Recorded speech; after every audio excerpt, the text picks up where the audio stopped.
Wanting a dog but facing family opposition can be hard. Your feelings are valid, but so are theirs.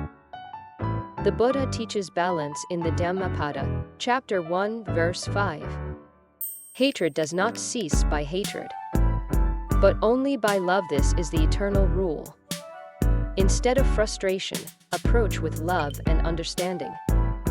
Ask your family why they are not ready. Show them your care for the dog and for them too. Listen to their worries with patience. Share your hopes calmly and kindly. Over time, their hearts may soften. Even if it takes some waiting, trust the bond with your family.